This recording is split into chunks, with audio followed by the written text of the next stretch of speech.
अस्सलाम वालेकुम नाज़रीन, मेरा नाम गुलाम मुर्तज़ा है। आपको खुशामदीद कहते हैं आज के प्रोग्राम न्यूज़ प्लस में। और इस प्रोग्राम का आगाज़ हम कोरोना वायरस के जो असरात हैं उससे ही इसका आगाज़ कर रहे हैं। लेकिन खुश आइंद बात, गुज़श्ता रोज़ से आज हम जो रिपोर्ट कर रहे हैं कि जो केसेस रिपोर्ट हो रहे हैं उनमें कमी आ रही है। केसेस रिपोर्ट जो हो रहे हैं और जो अमवात हो रही है, ये कमी जो है ये बहुत ज़्यादा कोई सिग्निफिकेंट फ़िलहाल तो नज़र नहीं आ रही, लेकिन कुछ एक ताज़ा हवा का झोंका नज़र आ रहा है कि शायद आने वाले दिनों में मज़ीद ये कमियां आना शुरू हो जाएं।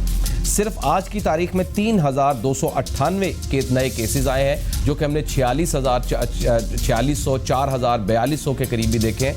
ग्राफ दिखाएं ज़रा, जिसके ऊपर हम ये देख सकते हैं कि हमारे कितने ये ग्राफ किस हद तक डाउन हुआ है। 88 अमवात का इजाफा हुआ है, कल 89 थी, और भी मज़ीद बढ़ती जा रही थी। 100+ हम क्रॉस कर गए थे, लेकिन अब हम आहिस्ता आहिस्ता इसके ऊपर कमी आ रही है। जून का महीना सबसे तशवीशनाक रहा। 22 रोज़ के अंदर 1,12,000 से ज़्यादा नए केसेस आए और 2,000 से ज़्यादा अमवात हुई सिर्फ जून के महीने में। आपको ग्राफ जो नज़र आ रहा है, इसमें सिर्फ 3-4 दिन पहले एक आपको हाईएस्ट पीक नज़र आ रही होगी, उसके बाद आपको थोड़ा सा इसमें जो है कमी आती हुई नज़र आ रही। सिंध में 1564 नए केसेस आए हैं, 21 अमवात का इजाफा हुआ। पंजाब में 1365 नए केसेस आए हैं और 60 अमवात का इजाफा हुआ। इस्लामाबाद में 307 नए केसेस आए हैं, 15 अमवात का इजाफा हुआ है।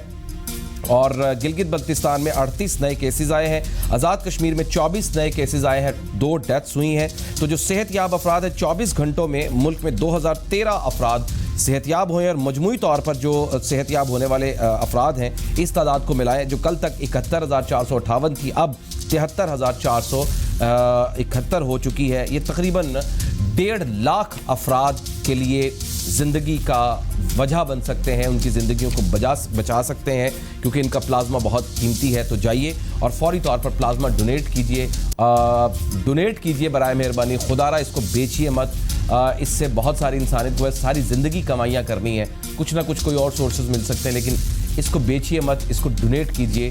किसी गरीब का भला हो सकता है, किसी का अपना प्यारा बच सकता है, जो उनकी ज़िंदगी का सहारा है वो बच सकता है इसकी वजह से। तो जो मुसद्दिका केसेस है 1,86,598 हो चुके हैं। अमवात 3,716 हो चुकी है। सेहतयाब जैसे मैंने आपको बताया 73,478 हो चुके हैं। जो एक्टिव केसेस हैं वो 1,09,404 हैं। सूबा सिंध में मैंने आपको बताया, यानी एक दफ़ा ओवरव्यू ले ले तो पंजाब में 1495 केसेस आज नए आए हैं, सिंध में 1124, खैबर पख्तूनख्वा में 843, बलूचिस्तान में 104, इस्लामाबाद में 106, गिलगित बल्तिस्तान में 22 और आज़ाद कश्मीर 22। इसमें ये मैंने आपको सीक्वेंस वाइज बताया है। सबसे ज़्यादा केसेस जो रिपोर्ट हुए हैं वो पंजाब के अंदर हुए हैं और पंजाब में ही ज़्यादा ख़तरनाक सूरत हाल है। मज़ीद 30 इलाकों के अंदर लॉकडाउन, सिलेक्टेड लॉकडाउन करने की कोशिश की, उसको बताया गया कि वो बंद कर दिया जाएगा।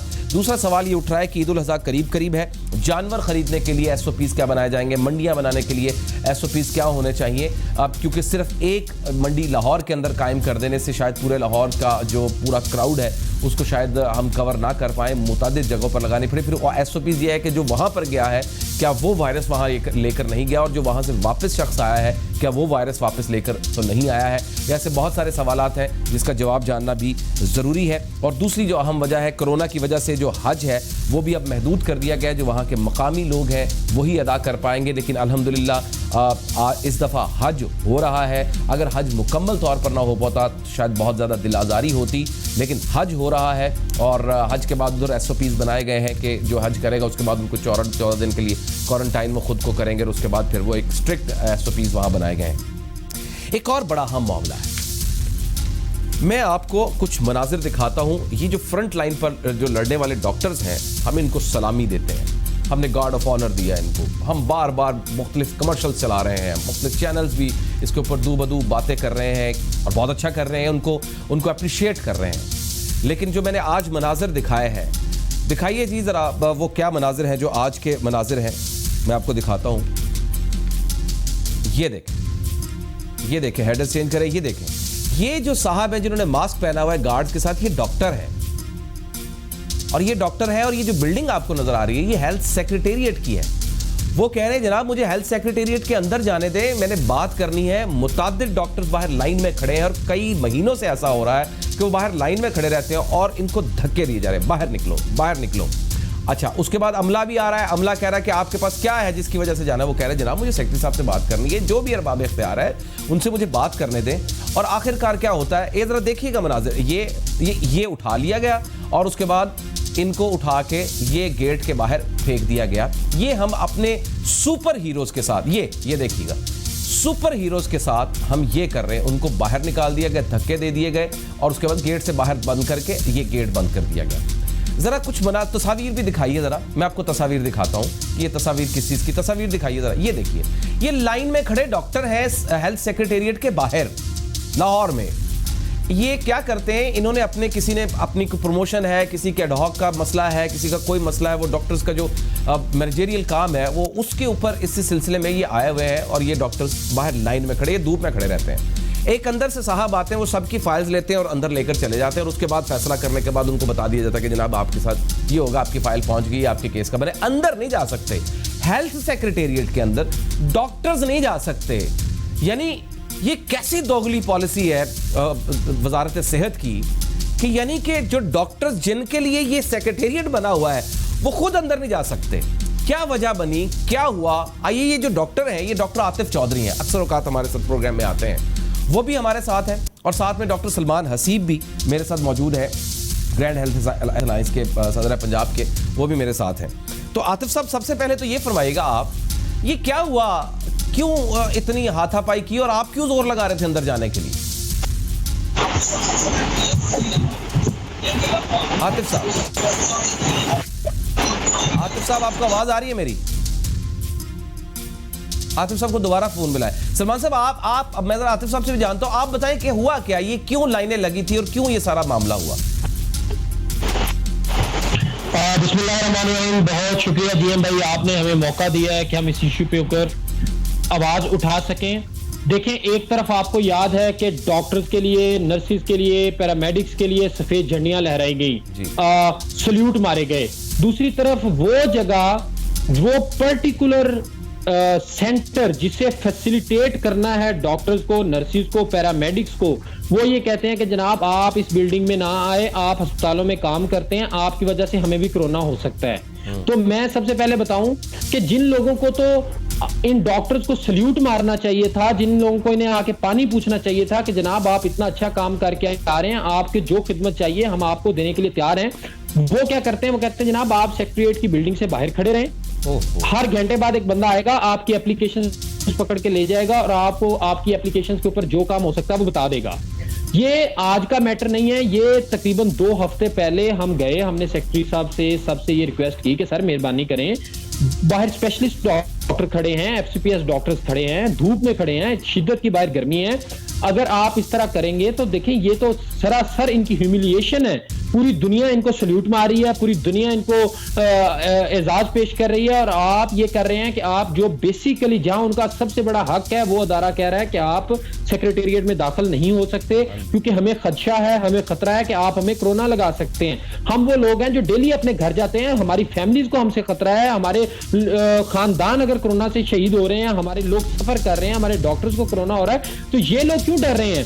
ये फिर अपनी जब हमें जो सुबह शाम कहा जाता है कि जो डॉक्टर कोरोना में काम नहीं कर सकता, ये डॉक्टर्स को जिसके लिए ये सेक्रेटेरिएट है, यानी जिनको सब किसी आम बंदे ने तो आना नहीं है, डॉक्टर्स ने आना या पैरामेडिकल स्टाफ ने आना है सेक्रेटेरिएट के अंदर, उनको ने अगर किसी काम के लिए आना है, जो क्लरिकल काम होते हैं मुख्तलिफ, वो बाहर सड़क के ऊपर लाइन लगाए हैं, ये आप कह रहे हैं ये किया जाता है? हाँ, ये हो रहा है। This is happening for more than 2 weeks. अब हुआ ये कि परमानेंट जॉब्स आई हुई थी सीनियर रजिस्ट्रार्स की, एफसीपीएस कंसल्टेंट्स की, उसके लिए एक एनओसी दरकार है।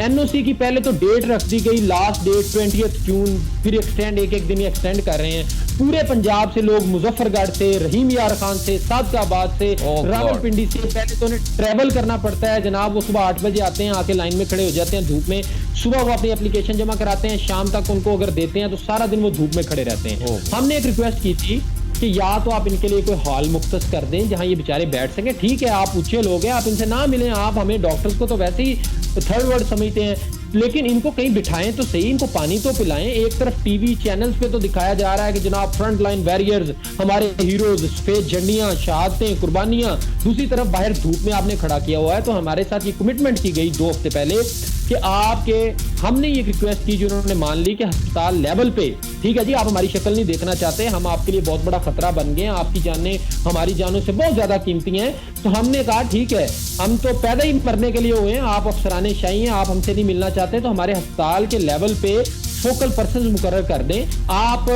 हमें ना मुंह लगाएं, लेकिन वो बेचारे हमारी एप्लीकेशन ले आएंगे। 2 हफ्ते से ये काम नहीं किया गया और लोग 2 हफ्ते से, आज बहुत सारे लोग फैसलाबाद से आए हुए थे अपनी इंक्वायरी भुगतने के लिए, उनको सड़कों में उसी तरह लाइन पे लगा दिया गया। तो वो बेचारे जब बड़ी देर खड़े रहे, उन्होंने हमें कॉल की, हम भी गए, तो वही वाली बात कि जनाब डॉक्टर्स अंदर दाखिल नहीं हो सकते, यहाँ पे क्लर्क्स दाखिल हो सकते हैं, या वो लोग जो बहुत ज्यादा सुप्रीम लोग हैं। लेकिन आप लोगों से वादा तो आप लोगों से वादा तो किया गया था कि हम आपको फैसिलिटेट कर देंगे, आपको शायद हॉल के लिए भी कहा गया था, ये भी कहा गया था कि टेंट भी लगा देंगे हम आपके लिए, ये भी कहा गया था कि हम कोई कैंप या कोई मतलब एक ऑफिस छोटा सा बना देंगे आपके हॉस्पिटल्स के अंदर, ताकि जो मसला हो वही हल कर लिया जाए। उसका क्या बना? सर ये बिल्कुल वादा भी किया गया था, और ये देखें हमने अपने लोगों को आके ये बता भी दिया कि दिस इज अनाउंस्ड। लेकिन एक मिनट सलमान साहब, एक मिनट रुकिएगा मेरा सलमान, 1 मिनट रुकिएगा, मेरी आतिफ साहब से राब्ता बहाल हुआ। आतिफ साहब, सारी स्टोरी तो मुझे सुनाई है सलमान साहब ने, क्या मैटर है, ये तो बड़ा ही खतरनाक है, सर शर्म से झुक रहा है। हम अपने सुपर हीरोज के साथ क्या कर रहे हैं? आज क्या हुआ जब आप गए, आप क्यों गए वहां पर, और क्या सारे डॉक्टर्स जाना चाहते थे और क्यों जाना चाह रहे थे? हुआ क्या आज क्या हुआ? मुर्जा भाई देखें, जो हेल्थ सेक्रेटेरिएट है ना, पूरे पंजाब के जो डॉक्टर्स हैं वहाँ उनको काम पड़ता रहता है। सही है। बल्कि आप ये समझिए कि वहाँ हेल्थ सेक्रेटेरिएट के अंदर लाहौर से लोग नहीं आते, पूरे बहावलपुर से, डेरा गाजी खान से, खान से वो लोग आते हैं। आपको अच्छी तरह मालूम है कि सेक्रेटेरिएट में जो क्लरिकल सिस्टम है, इसकी वजह से तो डॉक्टर्स की ऑलरेडी काम वो महीनों के पेंडिंग होते हैं, ठीक है, हफ्तों के पेंडिंग होते हैं, तो उनको सेक्रेटेरिएट में चक्कर लगाना पड़ता है। अब जब मैं गया हूँ आज शाम वो वहाँ सेक्रेटेरिएट किसी काम से, बल्कि एक डेलीगेशन लेके गया था जिसको सेक्रेटेरिएट ने ही वो इनवाइट किया था, उनकी कोई इंक्वायरी थी उस सिलसिले के अंदर। अच्छा। तो मैं देखा गेट के ऊपर पूरी लाइन लगी हुई है डॉक्टर्स की, वो फीमेल डॉक्टर्स हैं, वो अपने बच्चों के साथ हैं, वो इतनी सख्त गर्मी के अंदर बाहर लाइन पे खड़ी हुई हैं, और 10-15 गार्ड वो बाहर गेट के अंदर खड़े हैं जो उनको डील कर रहे हैं, जो उनसे रिक्वेस्ट कर रही हैं, तरले कर रहे हैं उनके कि हमें अंदर जाने दें, हमें ये काम है। कोई अपने बच्चा उठाए हुए है, किसी ने गाड़ी में अपना बच्चा बिठाया हुआ है, कोई अपनी बेगम को साथ लेके आया हुआ है, यानी कि पूरी फैमिलीज बाहर खड़ी हैं, और गार्ड उन्हें डील कर रहे हैं कि उन्हें वहीं रिजेक्ट कर रहे हैं कि आपको अलाउ नहीं है अंदर आना। लेकिन जब आप हेल्थ प्रोफेशनल्स को अलाउ नहीं करते सेक्रेटेरिएट में आना, तो आपके पास कोई अल्टरनेट मैकेनिज्म होना चाहिए जिससे आप उनके जो रुके हुए काम है वो करवा सकें। अब इतनी बदतमीजी का आलम था वो गार्ड्स वगैरह का कि वो इतने डॉक्टर्स को इतने ज्यादा ह्यूमिलेट कर रहे थे, तो मुझे उनके साथ कंटिन्यूस आर्गू करना पड़ा कि यार आप डॉक्टर्स को ह्यूमिलेट क्यों कर रहे हो, आप अंदर जाने दो, हमें भी अंदर जाने दो। और हम वो लोग हैं जिन्हें आपके सेक्रेटेरिएट ने बुलाया, या कम से कम मुझे तो जाने दो, मैं बात तो करूं उनसे कि असल वजह क्या है, डॉक्टर्स बाहर धूप के अंदर सड़ रहे हैं और बड़े दूसरे शहरों से आए हुए हैं। मैंने उनसे कहा कि फिर मुझे एक बंदे को अंदर जाने दो ताकि मैं अंदर किसी से बात कर सकूं, या आप खुद किसी से बात कर लो। अब मैं गेट से, वो गेट खुला है तो मैं जैसे अंदर गया हूँ तो 3-4 गार्ड आए हैं, जिसमें 2 सामने आए हैं, वो ऐसे पड़े हैं, उन्होंने ऐसे मुझे दबोच लिया है जैसे मैं कोई टेररिस्ट हूँ, या जैसे मैं कोई क्या उसका नाम है दहशतगर्द हूँ, और सेक्रेटेरिएट के अंदर जाके पता नहीं मैं कोई बम फोड़ दूंगा या क्या है। और बिल्कुल ऐसे ही मुझे लग रहा था जैसे मैं कोई दहशतगर्द के साथ दहशतगर्द हूँ और मैं सेक्रेटेरिएट में एंटर हो गया हूँ। इस तरह का बिहेवियर जब आप देखते हैं कि डॉक्टर्स, अब ये डॉक्टर साहब हम शर्मिंदा है, डॉक्टर साहब हम शर्मिंदा है, डॉक्टर साहब हम शर्मिंदा है, बतौर कौम हम शर्मिंदा है। डॉक्टर सलमान हसीब, डॉक्टर आतिफ चौधरी, आप तमाम डॉक्टर से हम शर्मिंदा हैं। हम बतौर कौम में आपको कह रहा हूँ कि हम शर्मिंदा हैं। हम आपको फ्रंट एंड पर बगैर हथियार के लड़ने के लिए भेज देते हैं, आपकी ज़िंदगियां दांव पर लगी हुई हैं। हम शर्मिंदा हैं, हम आपसे माफ़ी चाहते हैं। बहुत बहुत शुक्रिया सर आपका, हम आपसे माफ़ी चाहते हैं। हम शर्मिंदा हैं, हम आप नहीं कर पाए, मैं तो यही लफ्ज़ बोल सकता हूँ। तो वज़ीर सेहत साहब, वज़ीर आज़म साहब, देख लीजिए, जिनको आप सलाम पेश करते हैं, जिसके लिए बड़े बड़े कलमात बोले जाते हैं और जिनकी प्रेस कॉन्फ्रेंस के बड़े कलाबें बांधी जाती हैं तारीफ़ों की, और ये जो हमारे हीरोज़ हैं और ये कर रहे हैं आप हीरोज़ के साथ, धक्के दे रहे हैं। हेल्थ सेक्रेटेरिएट में कौन जाता है? मैं जाऊँगा, जर्नलिस्ट ने जाना है। हेल्थ सेक्रेटेरिएट में कौन जाएगा? वकील ने जाना, किसी ने। हेल्थ सेक्रेटेरिएट में डॉक्टर ही जाएगा। आपकी जान को इतना खतरा है, आपकी जान को इतना खतरा है, तो इनकी फैमिली जिनको रोज ट्रीट करके हम लोगों को घर जाते हैं, उनकी जान को खतरा नहीं है। आप उनके साथ ये करें और टेंट ही लगा दें अंदर, ठंडे पानी का बंदोबस्त कर दे, कुर्सियां फासले पर रख के उनको बिठा दे। नहीं कर सकते तो डेस्क बना दे किसी हॉस्पिटल्स के अंदर, वहां जाके वो अपना काम कर ले, नहीं आने दे उनको इधर। तो जिन हाथों से आप कागज लेकर जा रहे हैं उससे कोरोना वायरस नहीं लगेगा आपको। क्या कर रहे हैं, ये कैसी इजारादारी, क्या कर रहे हैं हम अपने सुपर हीरोज के साथ। आइए बात करते हैं, एक ब्रेक लेते हैं और वफाकी वजीर science and technology Fawad Chaudhry sahab ने आज इंटरव्यू दिया है, तहलका मचा हुआ है। एक ब्रेक के बाद उस पर बात करते हैं।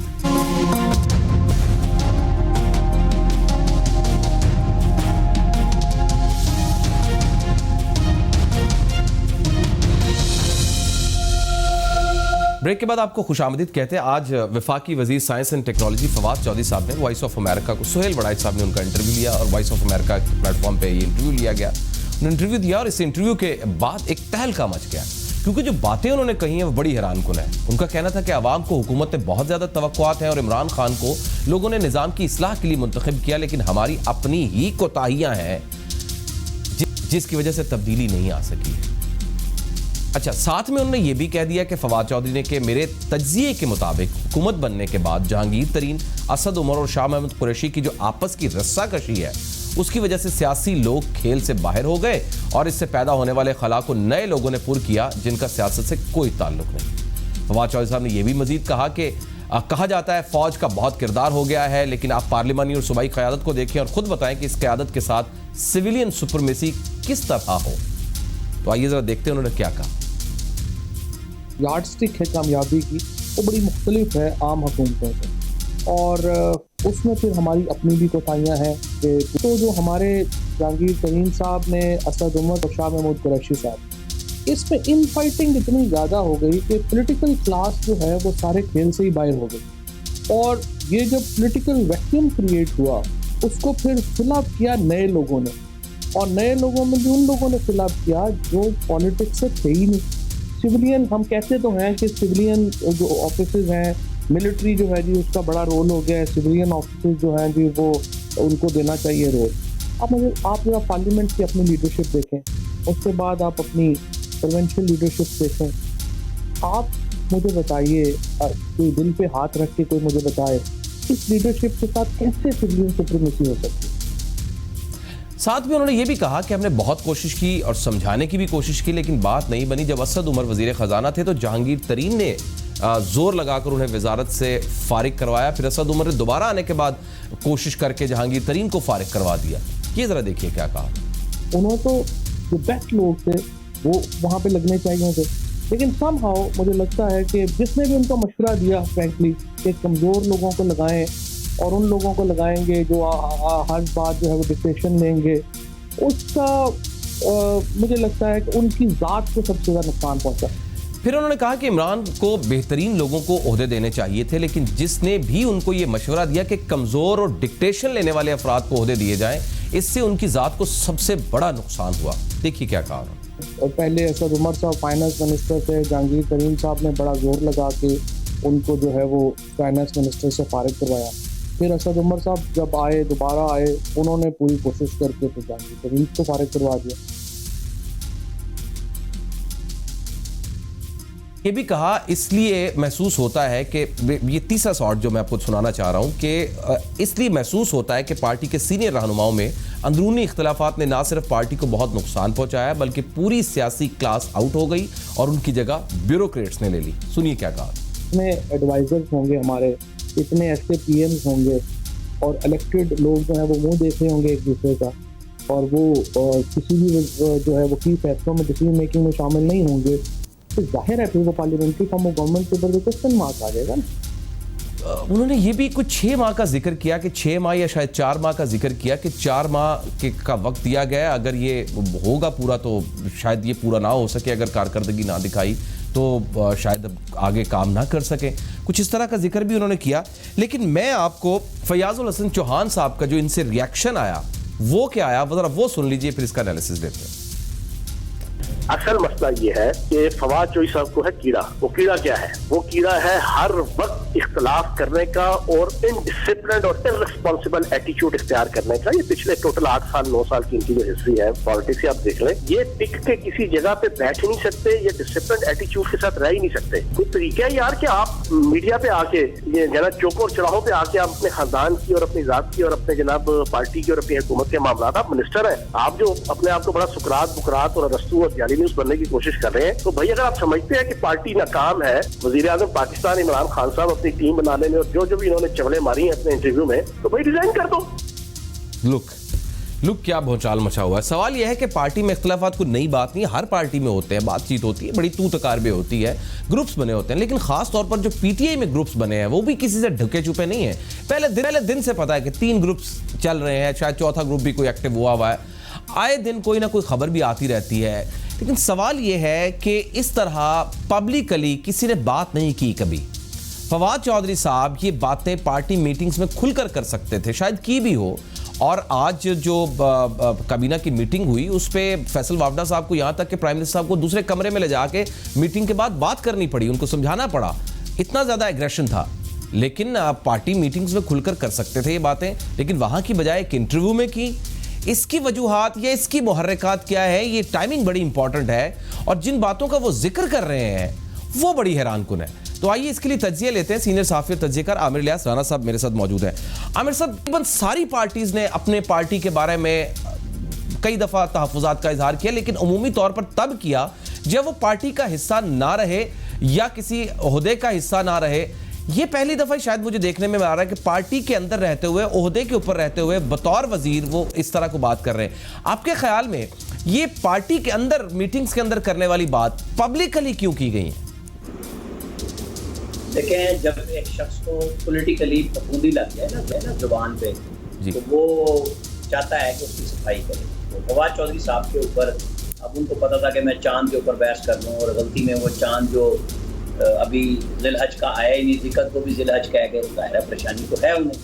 एक बंदा पीछे साइड पे होता है, फिर उनका जहांगीर साहब के साथ नाम भी लिया जाता है ग्रुप में। फिर 1 महीना पहले मैंने अपने प्रोग्राम एक्सपर्ट्स में भी ये बात की थी कि फवाद चौधरी ने जो मिनिस्टर्स का व्हाट्सएप ग्रुप है उसमें भी लिखा कि हम तो शुगर हो गए, और ये जो घुसपैठिए हैं स्पेशल असिस्टेंट और एडवाइजर्स, ये बहुत अहम हो गए, और यही लोग प्राइम मिनिस्टर के सामने कैबिनेट मीटिंग, चूँकि कोरोना की वजह से वीडियो पे होती है, तो वो 2-3 जगह पे वज़ीरों को बिठाया जाता है। तो इसके साथ फवाद चौधरी के साथ शीरी मज़ारी भी खामोशी से 1-2 दफ़ा कैबिनेट में नहीं गई, शेख रशीद 1 दफ़ा नहीं गए। और फिर जब बात हमने की तो फिर उन्होंने कहा कि नहीं, बहरहाल शेख साहब बीमार हैं, अभी अल्लाह में उनको सेहत दे। तो हमने की तो उन्होंने कहा नहीं, मैं तो आज पेशावर रेलवे के लिए आया हुआ। लोगों में फ्रस्ट्रेशन है, आप देख लें, सरवत खान साहब ने भी कहा, जिसके कहने पे अब इन सबको अपने असासे देने पड़ रहे हैं, अंदर मौजूद है। असल में अंडर 19 टीम जिनको कहा गया कि बहुत ये हमारे पास एक्सपर्ट्स पाकिस्तान से बाहर से आएंगे और खुला होगा जिनका होगा, तो वो कुछ हुआ तो है नहीं। अब अंदर से फट रहे हैं लोग। ये कोई पहली दफ़ा नहीं हुआ, पार्टियों के अंदर इख्तलाफात होते हैं। आपने भी जिक्र किया चौधरी निसार अली खान और ख्वाजा आसिफ, उन सब की लड़ाई सबको पता थी, लेकिन वो इस तरह बीच चौराहे में नहीं आई कभी। पीपल्स पार्टी के अंदर भी रस्साकशी थी। अमीन फ़हीम नाराज़ थे, मरहूम अल्लाह बख्शे ने, मतलब जब उनको वज़ीर आज़म बनाने का वक्त था तो यूसुफ रज़ा गिलानी आ गए, बहुत सारे लोग थे। ये हर पार्टी के अंदर होता है, जो यहाँ पे कोई नया काम नहीं हुआ। लेकिन ये बात समझें कि जो आज हुआ, जो मतलब कल रात से चल रहा है, और आज कैबिनेट में वज़ीर आज़म ने फिर सबको रोका, क्योंकि असद उमर बड़े उसमें थे, फैसल वावडा कह रहे थे, मतलब उनकी जो लोगों से बात हुई कि भाई ये जो नए लोग आए हैं पीटीआई पे काबिल हो गए और हम पीटीआई के खिलाफ किसी को बोलने नहीं देंगे, तो वहाँ वज़ीर आज़म ने बहरहाल बात संभाली। क्या जाहिर है कि वो अलग से स्नफ भी करेंगे, बात भी करेंगे, लेकिन इस वक्त गेम ज़रा ज़्यादा बनी हुई है।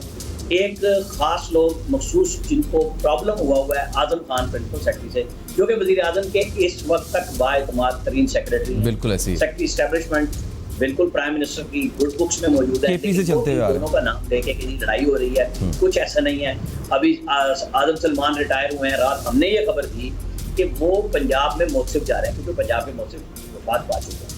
तो ये तो एक 4 साल आईनी ओहदे पे जा रहे हैं, हाईकोर्ट के जज के बराबर उनकी बरात होगी।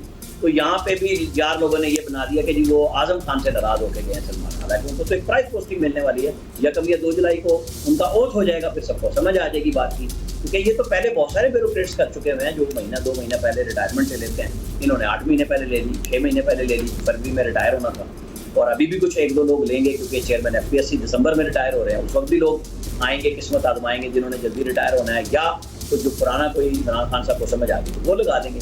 पार्टियों में ये होता है, लेकिन बुनियादी इशू ये है कि सबको पता था कि इनकी आपस में लड़ाई मौजूद है, और वो बोल दिया फवाद चौधरी। तो वो बीच चौराहे में हंडिया फूटी है, और उन्होंने बता दिया कि ये ग्रुप बने हुए हैं शाह महमूद का।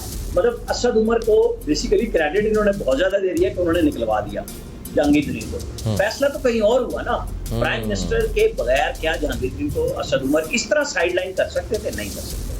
प्राइम मिनिस्टर के आशीर्वाद के बगैर फैसले नहीं होते। हाँ, जहांगीर तरीन का जब तोती बोलता था, बिल्कुल वो उसके ऊपर एक रिपोर्ट मौजूद है पहले जो जुबानी कही गई कि पंजाब में सब्सिडी लेने के लिए चीनी पे रिपोर्ट ही बदल दी गई थी क्योंकि असद उमर उसकी मुखालफत कर रहे थे उस वक्त। फिर बताया गया कि नहीं जी सरप्लस चीनी मौजूद है, तो वो उस वक्त दबाव में ले ली गई, लेकिन बाद में इमरान खान साहब को एहसास हुआ कि असद उमर का स्टैंड ठीक था, लेकिन वहां पे तो उन्होंने भी फिर सपोर्ट कर दिया जब डाटा ही चेंज हो गया। तो ये चीजें पार्टियों के अंदर चलती है। असल बात यह है कि वजीर आजम को ये बड़ा एहसास हुआ जब उन्होंने वुज़रा से कहा, लेकिन यहाँ पे वो वुज़रा को 10 दफा कह चुके, वो सेक्रेटरियों को कह चुके रेड नोटिस दे रहा हूँ, लेकिन वजीर आजम की चूंकि अमूरे मुमलिकत पे ग्रिप प्रॉपर नहीं है, वो समझते नहीं है, और फिर मुशावरत भी नहीं है। मुशावरत जो होती है ना, वो होती है मुखालफीन को किस तरह और दबाना है।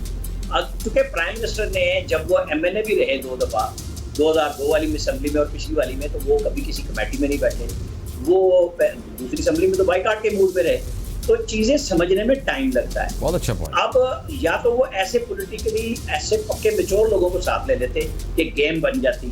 अब वो सारी चीजें समझते हुए उनको ये भी बात समझ आ गई कि अब कोरोना की वजह से कुछ दिन तो मामला दबेगा, उसके बाद लोग हिसाब पूछेंगे, इसलिए उनको पता है कि वो आनी बात उनके ऊपर है। तो उन्होंने वुज़रा से भी कहा, लेकिन ये वुज़रा कहीं पे भी संजीदा नहीं है, ये बात तय है। इनमें से मिनिस्ट्रियों के अंदर किसने जोर लगाया है?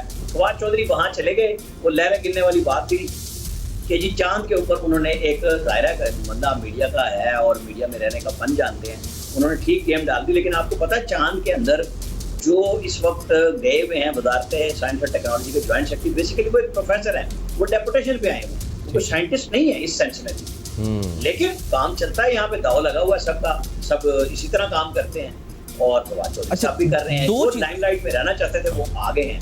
अब देखेंगे हम कि इमरान खान साहब ने जो बात बंद कमरे में 0 आवर में कही थी कि 5, 5.5, 6 महीने हैं हमारे पास, वरना फिर वक्त नहीं रहेगा। ये क्या मतलब है? ये 5, 5.5 महीने और ये 6 महीने का जो वक्त है, इसका क्या मतलब है? ये मुझे बात समझ नहीं आ रही कि वो क्या कहना चाह रहे हैं। हुकूमत खत्म हो जाएगी या हमारे पास आगे कुछ और करने के लिए टाइम नहीं होगा? क्या कहना क्या चाह रहे हैं? देखिए मैं आपको बताऊं, जब कोई पॉलिटिकल गवर्नमेंट आती है ना, आप पीपल्स पार्टी की मिसाल लें, तो जब यूसुफ रजा गिलानी वज़ीर आज़म थे तो राजा परवेज अशरफ ने एकदम कह दिया 31 दिसंबर को जनाब लोड शेडिंग खत्म हो जाएगी। 5 साल वो 31 दिसंबर की यूसुफ रजा गिलानी वज़ीर आज़म जब तक थे करते रहे। राजा परवेज अशरफ का वो 3 बजे रहा सारे इसमें कि जी 31 दिसंबर की डेट दी थी, नहीं दे सकते, तो मार खाई ना सारे काम करके। हाँ जी। तो नवाज शरीफ के ऊपर इल्जाम था कि वो पॉलिटिकली मंसूबे बनाते हैं, वो मोटरवे बना रहे हैं, फलां इंफ्रास्ट्रक्चर बना रहे हैं। पॉलिटिकल आदमी पॉलिटिकली काम करेगा ना, उसने अपने वोटर के पास जाना है, उन्होंने प्रोजेक्ट्स किए। अब इमरान खान साहब जब आए, और ये हमारी हर हुकूमत कहती है कि जब हम आए खजाना खाली था, हमने कर्जे लिया, आप इसाकदार की स्टेटमेंट उठा लें, वो भी यही कह रहे थे पीपल्स पार्टी ने इतने कर्जे लिए थे कि हमने तो IMF से जो पैकेज लिया तो वो भी वापसी के लिए लिया। उनकी कामयाबी ये थी कि वो पैकेज को अपने टेन्योर में मुकम्मल करके चले गए। पॉलिटिकल बजट भी दिया एंड पे, जो मिफ्ता इस्माइल ने दिया कि, लेकिन जो हालात बन चुके थे वो PMLN के खिलाफ हुए, तो वो इलेक्शन PTI जीती। अब PTI ना तो BRT का एक छोटा सा मंसूबा मुकम्मल कर सकी, बड़े मंसूबे क्या जो इन्होंने नौकरियां और घरों के कहे थे 100 दिनों में, फिर 6 महीने के, वो सारे नारे बहरहाल प्राइम मिनिस्टर का पीछा तो कर रहे हैं ना, वो आइंदा भी करेंगे। प्राइम मिनिस्टर का ख्याल है कि अब हमें संजीदगी के साथ कुछ ऐसे इक़दाम ले लेने चाहिए कि कल को हम कह सके कि हम ये काम कर सके थे। ये 5.5-6 महीने की बात ये इसलिए नहीं कह रहे कि खुदा न खास्ता हुकूमत जा रही है, 5.5-6 महीने में कुछ नहीं होता। मकसद उनका ये है कि हम कुछ प्रोजेक्ट्स ऐसे शुरू कर लें, तो ये 5-6 महीने के बाद आप समझें 1.5 से 2 साल हो गए। अगर आखिरी साल पूरा इलेक्शन करें तो 6 महीने तो इलेक्शन के ही है ना, तो जब ये 6 महीने पूरे होंगे तो 2.5 साल पूरे हो चुके होंगे। तो टाइम कम हो जाएगा, प्रोजेक्ट्स को पूरा होना, पैसे की फाइनेंसिंग चाहिए होगी, हर चीज चाहिए होगी। तो वो एक वजीर आजम के ऊपर बहरहाल जिम्मेदारी तो है जो उन्होंने अपने वजीरों से शेयर की।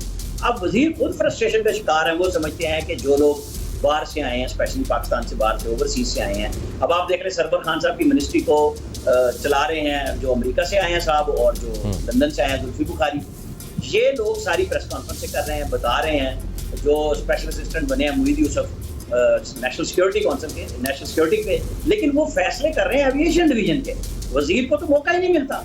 तो ये सारे लोगों में एक बात हो गई है कि भाई हम तो खाम खाई हैं यहाँ पे। तो ये उसकी फ्रस्ट्रेशन का इजहार बेसिकली फवाद चौधरी ने पब्लिक। I got you. एक बिल्कुल साइड क्वेश्चन है इससे। आसिफ अली जरदारी साहब बहुत दिनों के बाद एक्टिव हुए हैं, टेलीफोन राब्ते भी किए हैं उन्होंने, कायरा साहब से भी किया है, चौधरी साहब से भी किया है, ये क्या है सर? देखें, आसिफ अली जरदारी को पता है कि जिस तरह जमानत हुई है, जो चीज़ें तय हुई हैं वो खामोश हैं, सेहत का मामला, कोरोना है, सब कुछ है, बेटा उनका सियासत फुल कर रहा है, बिलावल भुट्टो कर रहा है। वो एक्टिव होने पे आप देखें इसी इंटरव्यू में वो फवाद चौधरी ने ये भी कहा ना कि हमारे खिलाफ तो अपोजिशन कुछ कर ही नहीं रही, हमें तो कुछ करके दिखाना होगा, यानी हिज़्ब इख्तिलाफ में तो दम ही नहीं है, हम ही कुछ नहीं कर रहे। तो अब हिज़्ब इख्तिलाफ को अख्तर मैंगल की सूरत में एक रास्ता मिला है कि अगर इत्तेहादी नाराज हो रहे हैं तो बाकियों से भी बातचीत कर लेनी चाहिए। हो सकता है हमारा कोई दाव लग जाए और पंजाब में पूरी अपोजिशन जो है इत्तेहादियों के साथ मिलकर कोई गेम कर ले। बलूचिस्तान में तो बड़ी पक्की बात कही जा रही है कि चूंकि अख्तर मैंगल शुरू से ही अपोजिशन में और मौलाना फजलुर रहमान भी, और दोनों चाहते हैं वहाँ हुकूमत आ जाए, तो वो प्रेशर भी डालेंगे। अभी कोरोना के एंड पे फजलुर रहमान साहब ने तैयारी की हुई है कि अक्टूबर में फिर इस्लामाबाद आना है जो है। तो बेसिकली उसमें भी यही है कि जी फिर बलूचिस्तान में तो हुकूमत हमें देना, आप वहाँ पे अख्तर मैंगल है कि वो एडजस्टमेंट वहाँ पे बन जाए। ये बातें सारी चल रही है, देखते हैं मैच्योर कब। बिल्कुल, बहुत शुक्रिया अमीला सना साहब, थैंक यू वेरी मच। हमेशा हमारे लिए वक्त निकालते हैं और हमारी रहनुमाई करते हैं, बड़े मशकूर है सर। एक ब्रेक लेते हैं नाज़रीन, और ब्रेक के बाद जो बच्चे घरों के अंदर बैठे हुए हैं कई महीनों से, स्कूल्स नहीं जा पा रहे, ये एक बहुत बड़ा मसला बन चुका है और उसके ऊपर हुकूमत ने सर जोड़े हैं। एक टाइम की तजवीज़ भी दिया है कि 15 जुलाई से स्कूल्स खोल दिए जाएँ। इसके ऊपर मैंने बहुत खंगालने की कोशिश की कि ठीक है स्कूल्स खुल गए, आपकी एक क्लास के अंदर, हम गवर्नमेंट स्कूल्स की फ़िलहाल बात कर लेते हैं, स्कूल्स खोलना ठीक होगा? SOPs क्या होने चाहिए? एक ब्रेक के बाद इस पर डिटेल में बात करते हैं।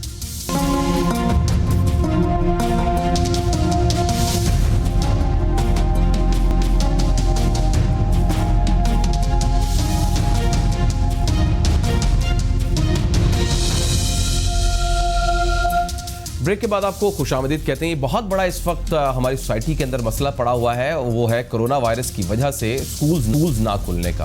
अब बच्चे शदीद मुतासिर हो रहे हैं, उनकी तालीम का शदीद हर्ज हो रहा है, बच्चे घरों के अंदर पढ़ नहीं पा रहे हैं, उनको पढ़ाने की कोशिश करते हैं पेरेंट्स, नहीं हो पा रहा है।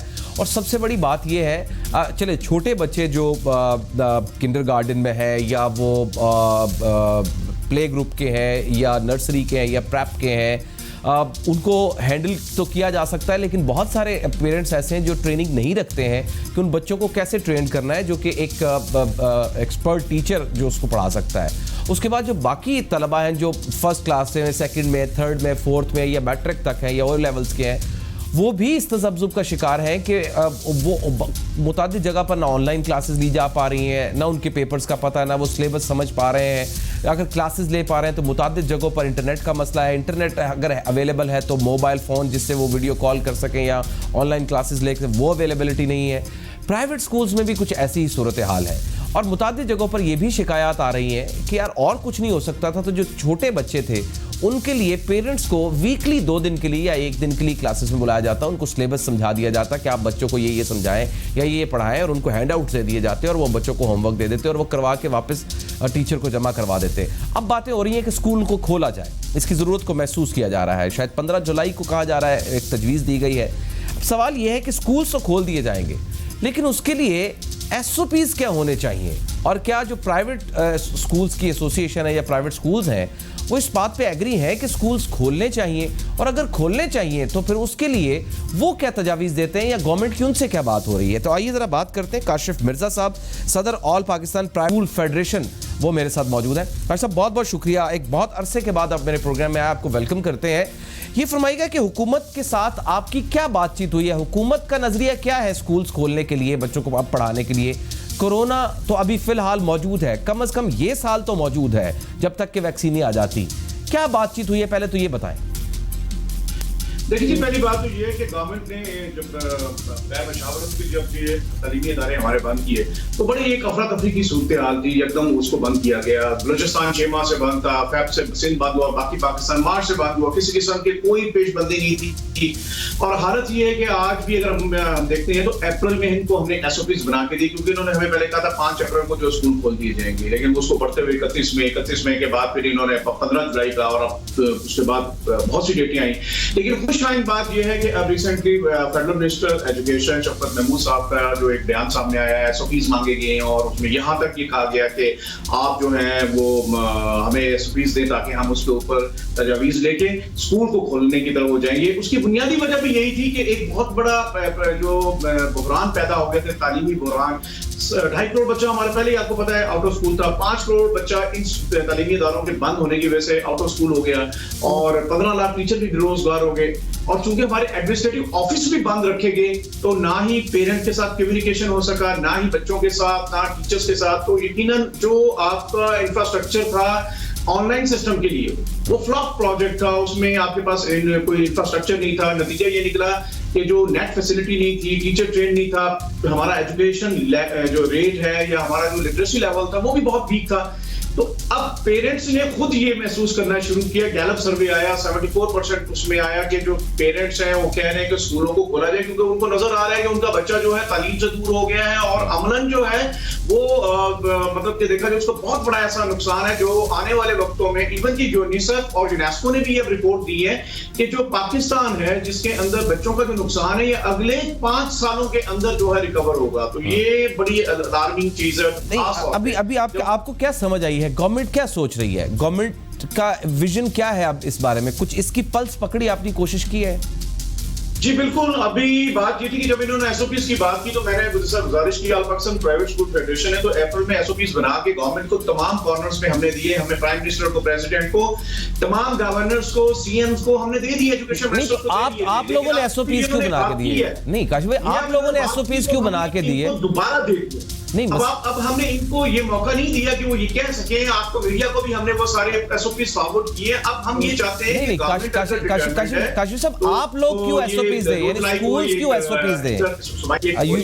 आप मुझे आवाज आ रही, मैं सवाल ये कर रहा हूं कि आप लोग क्यों SOPs दें? SOPs तो गवर्नमेंट को देने चाहिए आप लोगों को कि इनको फॉलो करें, या आपने बतौर तजावीज SOPs सजेस्ट किए? देखिए बात फिर वही, ये जो आपने बात की ये बदनीयती जाहिर करती है। SOPs बनाना कोई मुश्किल काम नहीं है, पूरी दुनिया में जो है स्कूल खुले SOPs के तहत इनके पास भी हैं। ये मेरा ख्याल है कि ये बॉल को इधर से उधर, उधर से इधर जो है वो शायद टैपिंग कर रहे हैं, लेकिन हम फिर भी ये चाहते हैं कि गवर्नमेंट की कोर्ट में बॉल है। आप वाकई सिंसियर है इस कौम के साथ, वाकई तालीम से सिंसियर है, वाकई 7.5 करोड़ बच्चों से सिंसियर है, 15 लाख टीचर से सिंसियर है, तो आप SOPs आपको किसी चीज से नहीं रोकता। लेकिन बज़ाहिर जो आपने बात की, जिसकी तरफ आपका इशारा, मैं उसी की तरफ जाऊंगा। हमें यकीन है कि गवर्नमेंट ने जिस तरह बहुत से यूटर्न लिए, इस पे भी एक नई तारीख आएगी और इसके बाद हो सकता है हमें अगस्त के बाद सितंबर, अक्टूबर, खुदा ना करे ऐसा हो, लेकिन ऐसी सूरत नजर आ रही है। यही वजह है कि हमने KPK में धरना दिया, कल हमारा बलूचिस्तान में धरना हो रहा है, अब पंजाब के अंदर भी हम अच्छा, प्राइवेट स्कूल जो है काशिफ भाई, प्राइवेट स्कूल जो है वो स्कूल्स खोलने के लिए जो SOPs गवर्नमेंट दे उसके मुताबिक खोलने के लिए तैयार है, चाहे वो 2-2 शिफ्ट्स के अंदर या 4-4 घंटे की क्लास को हाफ करके बुला के उनको SOPs को फॉलो कर लिया जाए, उसके लिए रेडी है। हम बिल्कुल तैयार है जी, और यही तो हम चाहते हैं कि गवर्नमेंट हमें अलाउ करे। शिफ्ट में इनको ये कहा है कि आप 2 शिफ्ट में हम सोशल डिस्टेंसिंग रखेंगे, हम 3 डेज जूनियर सेक्शन और 3 डेज सीनियर सेक्शन को बुलाएंगे। Social distancing automatically 4 separate areas में डिवाइड होगी। फिर हमने सैनिटाइजर, मास्क, यहां तक भी इनको कहा है हम आपको प्रोवाइड करेंगे बच्चों को। और सबसे बड़ी इंपॉर्टेंट चीज है, हम उससे पहले टीचर्स को बुलाएंगे, 1 हफ्ता उसको ट्रेन करेंगे, पेरेंट को ट्रेन करेंगे, और फिर हम बच्चों को इनवाइट करेंगे और फिर इंशाल्लाह क्लासेस होंगी। देखिए आपकी बिल होनी चाहिए, अगर आप सिंसियर हैं तो bill is there, the way is there. तो लाजमन गवर्नमेंट। अच्छा, ये तो हो गया प्राइवेट स्कूल्स का, क्योंकि आप एजुकेशन सेक्टर से ताल्लुक रखते हैं, आप समझते हैं इन चीजों को, शायद मैं इतना बारीकी से ना समझ सकूं। गवर्नमेंट स्कूल्स के लिए क्या किया जा सकता है? गवर्नमेंट स्कूल्स खोलने के लिए आपके पास क्या तजावीज है? देखिए जी, हम तो चूंकि प्राइवेट सेक्टर को लुक आफ्टर करें, लेकिन ये बहुत इंपॉर्टेंट आपका क्वेश्चन है। इसका मतलब ये कि गवर्नमेंट के पास किसी किस्म की ना एसओपीज है, ना वो खोलने की तैयारी है। तो प्राइवेट सेक्टर के पास तो एसओपीज है, हमारी तैयारी नहीं है। इसका मतलब ये होगा कि अगर गवर्नमेंट स्कूल, जिसमें इस वक्त भी पूरे पाकिस्तान में 5 करोड़ बच्चा है, तो 2.5 करोड़ बच्चा पब्लिक स्कूल में, तो क्या जो हमारा पब्लिक स्कूल का बच्चा है उसको पढ़ने का जो हक नहीं है? 7.5 करोड़ बच्चा है पाकिस्तान, इस दुनिया में नंबर 1 है आउट ऑफ स्कूल बच्चों में। ये अलार्मिंग है। तो मैं यही चीफ जस्टिस, आर्मी चीफ और प्राइम मिनिस्टर से हमेशा मैंने दरखास्त की, खुदा के लिए कोई आप तलीमी अदारे, अगर आपको प्राइवेट सेक्टर स्कूल नहीं चाहिए नाम के, आपको 25 आर्टिकल स्टेट रिस्पांसिबिलिटी है 7.5 करोड़ बच्चों को तालीम के जेवर से रास्ता करते हैं। आप टीचर्स को रोजगार जो है वो दे दें, चाहे असास प्रोग्राम से दे दें, लेकिन इनके घरों के चूल्हे जलाएं। खुदा ना करे हमारे पास जो टीचर के अलावा और कोई आगे बढ़ने का जरिया नहीं है। और अगर आपने तलीमी अदारे भी बर्बाद कर दिए हुए हैं, 2000 से ज्यादा हमारे स्कूल जो है इस दौरान में बंद हो गए हैं। तो आपके पास कोई स्ट्रैटेजी है? एक तरफ तो आप कहते हैं कि जनाब कोरोना जो है वो कई सालों तक चलेगा, खुदा ना करे। अच्छा, तो फिर क्या हम फीसिस तो प्राइवेट स्कूल ले रहे हैं ना, बच्चे अगर स्कूल में नहीं जा रहे तो फीसिस तो ले रहे हैं मेरा ख्याल प्राइवेट स्कूल्स। नहीं, ये भी एक बहुत मिथ है। ये जो लोग कहते हैं जनाब वो 1% है, वो हमारे जो ऑनलाइन और जो बैंक के थ्रू देते हैं और बैंक के थ्रू की जाती है, बाकी 99% तक मैंने आप अर्ज किया। गवर्नमेंट ने तो एडमिनिस्ट्रेटिव ऑफिस खोलने की इजाजत नहीं दी। जब आप ऑफिस ही नहीं खोल सकते तो फीस की कलेक्शन का सवाल नहीं होते। हाँ, वो 1% जो एलीट क्लास है उनको फीस जरूर आ रही है और उनकी चूंकि बैंक चलान के थ्रू जाती है, लिहाजा वहाँ वो है। लेकिन बाकी जो अफोर्डेबल क्लास है उनके इन्होंने मुकम्मल तौर पर दरवाजे बंद किए। बहुत शुक्रिया काशिफ मिर्जा साहब, थैंक यू वेरी मच। आपने बड़ी जबरदस्त तजावीज दी हमें, बहुत बहुत शुक्रिया। इसके साथ ही हमारा आज का प्रोग्राम अपने इख्तिताम को पहुंचता है। कैसा लगा फीडबैक जरूर दीजिएगा। अपना गिरदो दिमाग का बहुत सा ख्याल रखिए। अल्लाह निगहबान।